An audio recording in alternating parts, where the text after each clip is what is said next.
coming up. For the third time in history, Cameron County residents vote for a new multi-purpose arena. The results? Ahead. Plus, the Gladys Porter Zoo expansion is underway. More on its new attractions. We hope to have it complete within less than a year, and we're on track to do that. And in KVAQ Sports, a look at some of the teams closing their season and a look at what's coming next semester. This and more on KVAQ-TV. Hello, vaqueros. Merry Monday. I am Fernanda Gonzalez, and this is the 14th and last 2025 spring edition of KVAQ-TV. Today is Monday, May 5th, and now to our top story. A proposition that intended to create Cameron County's first and only arena was rejected by Cameron County residents for the third time. Multimedia journalist Jasmine Espinosa with the story. The area behind me would have been the home of Cameron County's first multi-purpose arena. Voters turned down the proposition for the third time in the last 4 years. The Proposition A Cameron County Venue Project is expected to be located off the expressway in Olmito by the Mareida Development Project. This comes after multiple concerns, one being UTRGV's commencement ceremonies being held outside in inclement weather. Having the graduations outside was becoming quite problematic. UTRGV moved their graduations from the Brownsville campus over to Edinburgh because they don't feel, there's not an adequate indoor facility. If Proposition A is passed, Cameron County Judge Eddie Trevino says it'll benefit UTRGV Brownsville students and higher educational systems, including Texas Southmost College, South Texas College, and local high schools. UTRGV is very interested in having sporting events there, including basketball and volleyball games. Having different types of events like monster truck events, Disney on Ice, things of that nature. Having community events, having conferences, having conventions. If Proposition A is approved, hotels in Cameron County must allocate 17% of the price paid for a hotel room to fund the arena. The visitor tax will not be sufficient to pay for the entire cost of the venue. We'll have to go and find some other potential sources of funding.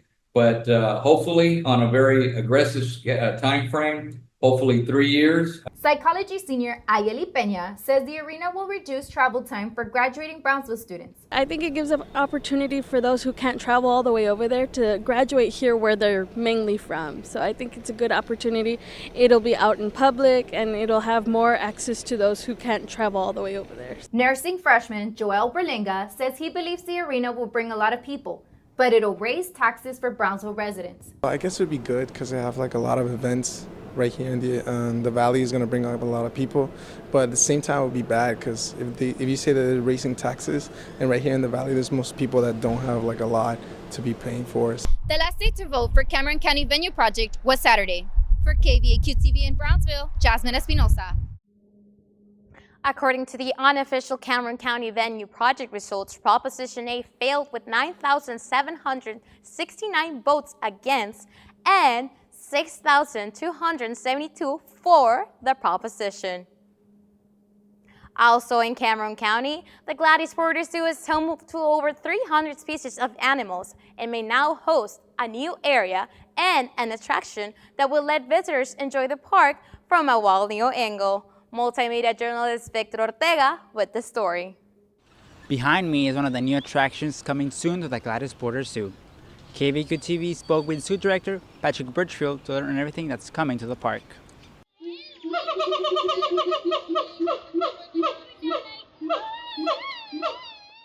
Animals like the howler monkey and ocelot will have a new home in the new Mundo Huasteco enclosures inspired by pre-Columbian cultures. Gladys Porter Zoo Director Patrick Birchfield says the areas will host a spacious and tropical outdoor space for the animals. The team behind the project worked hard to replicate the look of the culture's architecture. We hope to have it complete within less than a year, and we're on track to do that. And that's kind of amazing because of the amount of artwork and research that went into the design of the pyramid, which will house the animals. So in addition to learning about animals, people will learn a little bit about some of their culture. Besides learning opportunities, the zoo will also offer new thrills with a zip line. The zip line is installed and functional, and now we're making the amenities for the public, the loading dock, ticketing operations. Animals near the construction site have been removed from their enclosures. Once work on the area is done, the zoo team will bring the animals back to test their reactions to the zip line. Some guests are visiting the park regularly in hopes of riding the upcoming zip line, like one visitor, Susan Lopez. Oh, I can't wait for the zip line. Like we were hoping it was open already. Our students were excited on getting on the zip line, and so was I. So we can't wait till it's open so we can come back and try it out. People that have not visited the zoo in years are also excited for the zip line, like riding center learning specialist Jasmine Munoz. I used to have a membership, so I was thinking of renewing it, so I can just kind of like be that maybe the first VIP zipline person. More details on the opening of the zipline and new expansion will be shared once construction nears completion. For KVAQ-TV in Brownsville, Victor Ortega. Next semester, you can expect to see a new school within the College of Liberal Arts. The School of Political Science, Public Affairs, Legal and Security Studies will unite its titular programs under a singular name. The announcement was made last Wednesday in an email from Provost and Senior Vice President for Academic Affairs, Luis Sayas. At the head of the school is Political Science Associate Professor and Founding Director Dong-Kyo Kim. Kim says after the program comes together, the new school should be able to offer more classes for each program. Students seeking to pursue law school can expect the Legal Studies program to grow alongside its school, as Kim explains. They will have more strengthened curriculum on legal studies. So it will open up more classes, more experiences for our students. The public affairs program will also grow to help students looking to join the political world. Kim says the specific details on how the school will operate and change degree programs is still in the works.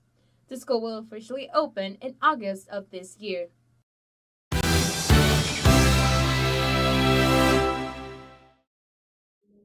Now to the latest on sports with KVAQ Sports and Desiree Villanueva.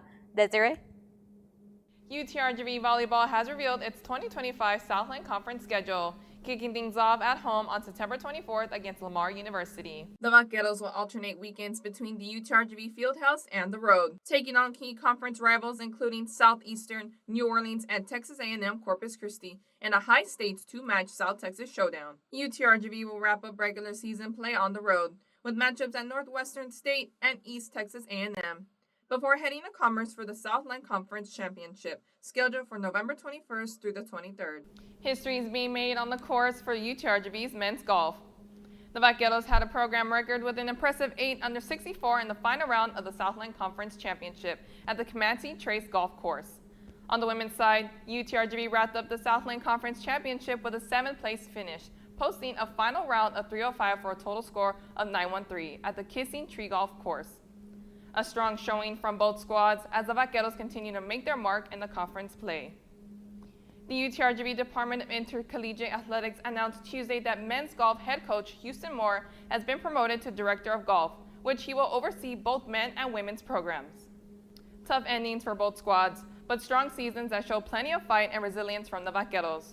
Over on the field, UTRGV Soccer announced its new conference alignment along with the release of its upcoming schedule. The Ohio Valley Conference has announced the Vaqueros will officially join the league as an affiliate member beginning with the 2026 season. UTRGV becomes the third Texas-based program in the OVC, joining Houston Christian and Incarnate Word. Meanwhile, women's soccer is gearing up for a competitive Southland Conference schedule, kicking off at home on September 18th against Northwestern State at the UTRGV Soccer Track and Field Complex. The Vaqueros stay at home to face Southeastern Louisiana on September 21st before hitting the road to take on Stephen F. Austin and Houston Christian. The team will return to host Incarnate Word on October 5th, then head back to the road for matches at McNeese and Nicholls State University. And now for the men's tennis team. It was a hard-fought battle for UTRGV, but the 4th-seeded Vaqueros fell 4-1 to the 5th-seeded New Orleans in the Southland Conference Championship quarterfinals at the Thibodaux Regional Sports Complex. On the women's side, UTRGV entered the tournament as the 5th seed and earned the first round bye, setting up a quarterfinal showdown with the number 4 NJIT. Despite a strong effort, the Vaqueros came up short, falling 4-2 to the Highlanders and bringing their season to a close. The UTRGV baseball team is making a late season push as they compete for a spot in the Southland Conference tournament.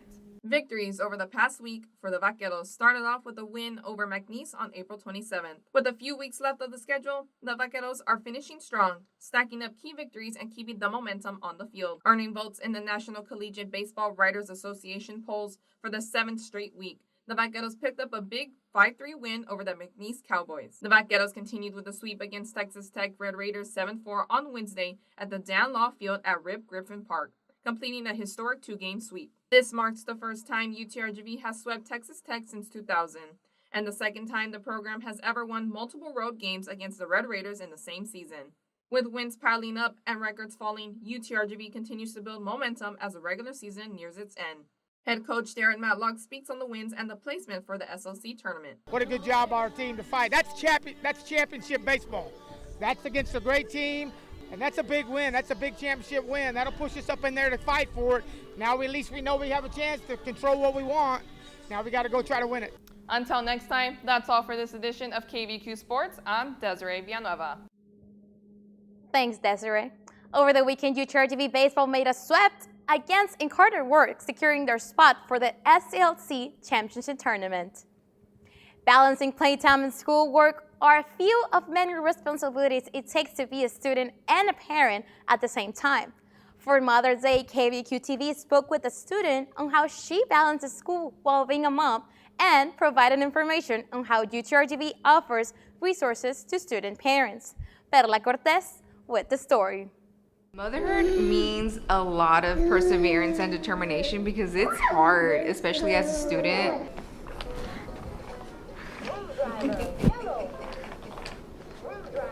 Mass Communication senior Guadalupe Salinas is a mother to twins Julius and Junius. She starts her day at the break of dawn and gets everyone ready for school and tries to find time to study while her kids are at daycare. I let Jesus take the wheel because I don't even know how I do it. Somebody's got to do it and no one's going to do it for me. So I just kind of have to figure it out like every day. She says before she had her children, she used to work in retail, but shortly after their birth, she decided to make a change and go back to school for a bachelor's degree to be able to provide for her kids financially. It's not really all about you.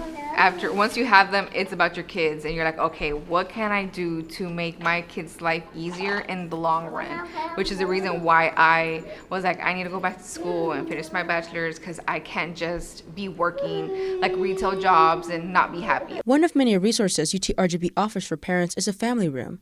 The library on the Edinburgh campus offers students access to a room on the second floor to study with their children upon request. The room consists of a carpet floor for safety, tables and chairs, toys and books, accompanied by a computer and a printer for studying or working on assignments. Salinas explains the student-parent organization has provided a lot of support in her journey at the university, surrounded by others in similar situations. She provides advice to moms who are currently struggling. Even when days get hard, it's temporary, feeling tired, feeling pain, feeling sad, whatever it is, it's temporary. You just have to look at the brighter side of a lot of things because at the end of the day, your kids are going to be there and they don't want to see you sad. They want to always see you happy and prosper. So that's kind of what pushes me. Aside from the family room, UTRGV offers assistance from student accessibility services where individuals can request early registration for courses, free daycare for the children, and counseling services for mental health support. I just wake up and I'm like, okay, get up, change them, put everything in the car, take them to daycare, go to school, read, do whatever it is, that you got to do. Sometimes I have to wait for them to go to sleep around 12 in the morning, and I'll stay up like another 2 hours to study. Even though I'm tired, I'm like, bro, it's the only time I have to study. Like, I have to study right now. I don't go to sleep till 3 or like 2:30, almost 3, and then I'm like, my alarm goes off at 6, and I'm like, let's just do it again. For KVAQ-TV in Edinburgh, Perla Cortez. Thank you for joining us, Vaqueros. Watch us Monday through Friday on VCast monitors and social media. Good luck with finals and have an amazing summer. It's been a pleasure to work as KVAQ-TV News Director, and I'm honored to have worked with such an amazing crew. Thank you all for your support. For the last time, I am Fernanda Gonzalez, and this was KVAQ-TV. Your campus, your news.